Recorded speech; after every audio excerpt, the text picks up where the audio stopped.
What is your best New Year's Eve story? When I was about 6 or 7, I asked what we were supposed to do when it turned midnight. My mom made the motion of doing the toast, but didn't explain or tell me other details. The party stopped for a second right after I threw my champagne glass at the ceiling. Yes, I live an exciting life.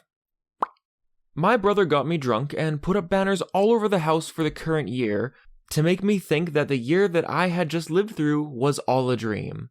He even went as far as to record last year's New Year's show and played it on the TV so it looked like it was live. And, to top it all off, he saved a pair of those stupid number-shaped New Year's glasses from last year, all so that he could prank me. Dude put a year of thought into making this prank work. Man's got my respect. One of the few years I decided to stay sober for New Year's Eve festivities was 1 decade ago, when I got into a sword fight a few minutes before the ball dropped. I don't quite remember what led up to it, but we decided that sparring was for pansies, and we were going to duel for first blood. Everyone at the party circled around us for the show. I do remember that my opponent was very drunk, and so I was sort of toying with him, practicing my parries and ripostes, when my best friend's girlfriend screamed. I looked over at her and saw blood sprayed across her face. My opponent went white. My best friend howled with laughter. I immediately began looking him over to see where I'd caught him. It only took me a few moments to discover that my hand was covered in blood. The bastard had clipped the back of my pinky. So as I stood in the bathroom, patching up a fresh katana wound using only Jack Daniels, tap water, and toilet paper, I heard the ball drop on 2004. Happy New Year. Dude, trade me lives. Nah, it quiets down as you get older. Several months after that night, I accidentally became the leader of a local street gang, but I got out of the weirdness business after that. I mean, until the coke-dealing satanic priest decided he wanted me dead, but that's a whole nother story. Okay, I've lived a really messed up life, but you almost certainly don't want it. God, I wish any part of this weren't true. Dude, come on, just loan it, I'll sign the warranty, don't worry. No, really, that was when I was young and stupid. I'm not like that anymore. I might not be responsible by any stretch of the imagination, but it's been like 8 months since my last exciting outing, and I got stabbed in the chest last night. Why do all of your stories involve sharp things and blood? Not all of them. Let me tell you one about the wolves. Actually, never mind. What about the other one about the wolves? No, not that one either. The one about my prom date, Carrie, also no. Oh, I once knocked a man unconscious with a nearly empty bottle of Lipton Brisk iced tea. There's no sharp bits or blood in that story. And also, I choked out Batman. That story is only full of rum and pyromania. Are you James Bond? Gods no. Though I did interview for a position in the intelligence service once. The government actually told me that I was too shady to get top secret clearance. There needs to be a word for the kind of pride shame that comes from somebody wanting you for an important position, but not trusting you enough to give it to you. My best New Year's? The last 10 of them, because I spent them with my wife and kid. We live in Detroit, so we go to the basement and have cookies and sparkling grape juice. The kind that looks like wine bottles. I call it our annual cowering in the basement because people like to shoot here instead of ringing bells. New Year's 2003, final year of high school. Everyone was nervous and excited about going away for university in 6 months. A friend was hosting the party at his parents' place, with their consent, of course, and we had plenty of booze for the festivities. The highlight for me was losing my virginity to a girl in our social group who I had a major crush on. After the party had wound down and dawn was breaking, a group of us went to the beach to watch the sunrise. I felt so optimistic and content with life. It felt like I was the king of the world. But I have not felt like that since. The last New Year's I spent with my parents together was in 2003. My mom was in the hospital due to a seizure from MS, and my dad and her had a tradition of lobster on New Year's. Even though I hated lobster when I was 13, I ended up cooking it and bringing it to the hospital for them to share. We got to be together for midnight, and it was awesome. My dad passed away 2 months later, unfortunately. My mom is still here, but that was probably my favorite day. They were able to have one more shared lobster dinner to ring in the new year, and I'm glad that I was there for it. Not a New Year's story, but the night before the morning my dad passed away, my mom, him, and I were all cuddled up on his bed, watching home videos dating back from like the 70s, 80s, and 90s. and I got to see a little glimpse into kind of what my parents' lives looked like before they met, and then after they met, leading up to before I was born and just a little bit after. And that was a really special moment. But my brother wasn't there, and that hit him so hard for so many years. So it is really nice to hear stories of people being there with their parents for final things. High school, 1988. Stayed overnight with my best friend. We drank virgin pina coladas and watched Dirty Dancing on the VCR. Then her older brother came home, half-wasted, with his best friend, who I had a major crush on, and who'd been voted best-looking guy at the school, and they just chilled out with us and watched the movie, and we all just talked and laughed. Nothing remotely naughty happened, and I still felt massively cool because from that night on, one of the most popular seniors at our high school would smile and say hi to me in the halls. Thrilled me to my toes every time. I miss that feeling. When I was about 10, I went an entire year without candy because of a bet I had with my grandpa. As the fireworks were exploding all around on New Year's Eve, that marked the end of my candy exile, and I stuffed my face with chocolate. It was glorious. My girlfriend and I, a couple years back, decided to go to a dive bar within walking distance from our house and not join the masses going out. This place was an absolute dump. Max capacity could not be more than like 60 people. We kept getting calls from my friends and from her friends inviting us to random clubs all over town. We held strong and said nope, but we'll be at this dive bar if you want to come. No one wants to drink here, of course. But what do you know? Every goddamn person we talked to showed up. Friends of ours that don't know each other, which makes for an awkward clash, but everyone actually got along great. Never again has that group ever gotten together under the same roof, and every New Year's falls short when being compared to that one. Not sure if this will be seen, but my best New Year's was 1999. I was 9 years old at the time, and I worked together with my dad to pull off the greatest prank in history. A few minutes before midnight, I synced up a wristwatch with the countdown on my TV. My dad pointed me in the direction of the breaker, which was in our garage, and showed me which lever to pull to cut the power to the entire house. Now, I don't know if you remember the hype, but the year 2000 was supposed to destroy all of our computers and technology, sending us back to the Stone Ages.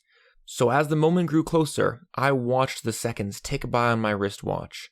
It soon became apparent that I wouldn't need it, as I could hear all my relatives inside counting down 10, 9, 8, 2, 1. I pulled the lever at the perfect time and everything went black. The first thing I heard was from my aunt.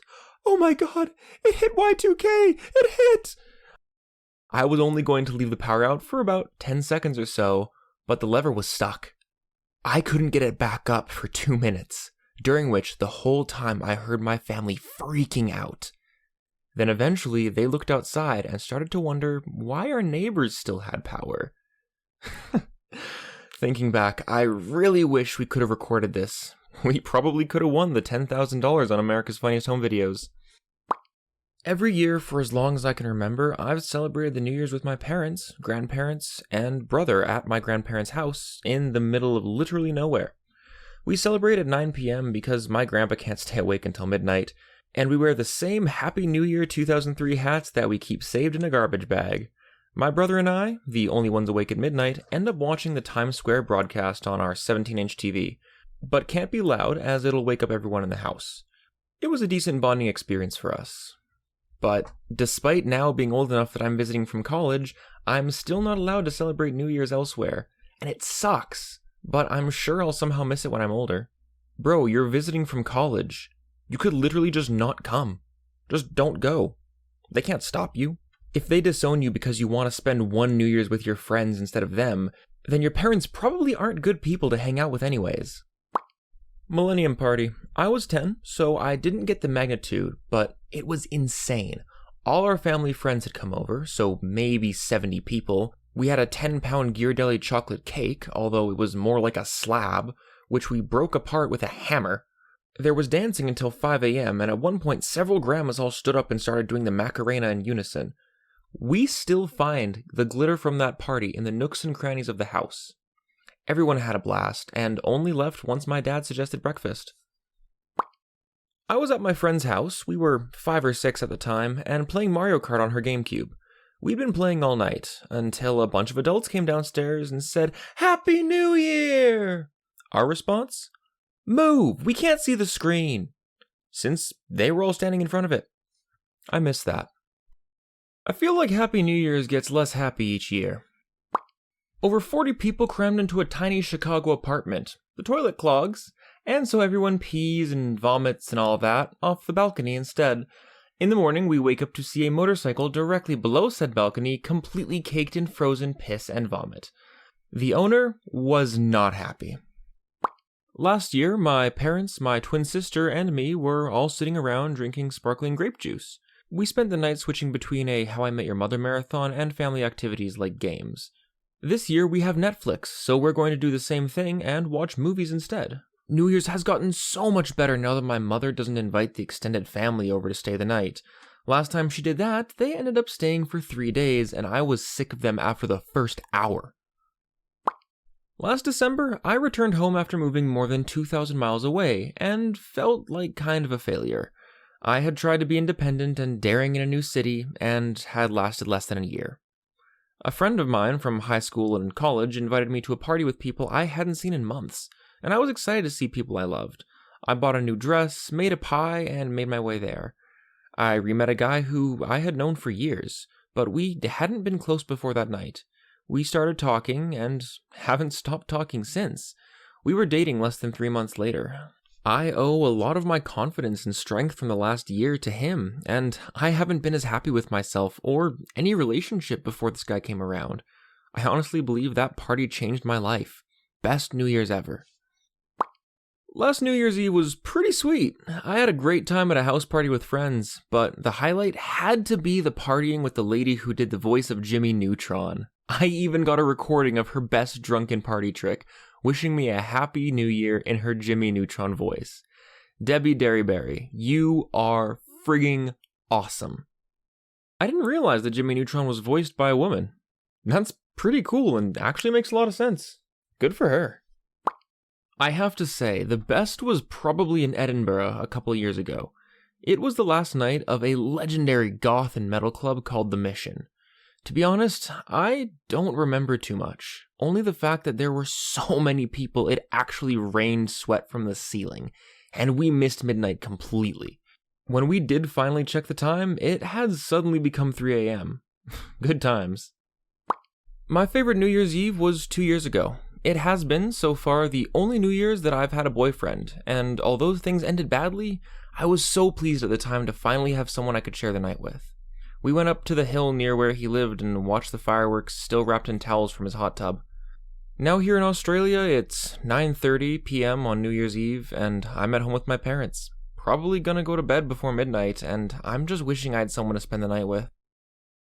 About 4 years ago, I went with a bunch of friends to Fort Lauderdale for New Year's. Along the way, I found a pineapple who became my buddy. His name was Sir Galahad, and he was the bravest pineapple I had ever met. Long story short, I got his outline tattooed on my leg, got drunk, and blew him to hell with mortars on New Year's Eve. I ended up shitting myself that night and waking up very confused with a new tattoo. Okay, all of that last part aside, how in the world did this guy get access to mortars? Fort Lauderdale is a city in Florida. And actually, having mentioned that, it does kinda make sense. In Virginia, while in the Navy, a bunch of us got together and bought around $700 worth of fireworks. We were shooting them off within the city, which was very illegal, and a cop shows up, asks for the owner of the house. He sees 3 trash bags full of fireworks we have, and says, "Give me at least a fun bag, and if I get another call, I'm gonna have to take the rest." It was a fun night up until then. Another year, we were looking for a place to go see fireworks, but nothing was nearby that we wanted to go to. A friend of a friend worked at a funeral home and told us to meet him there. We get there, and he takes a bag of fireworks out of one of those sliding wall slots where they put bodies. We then start shooting fireworks in the graveyard on New Year's Eve.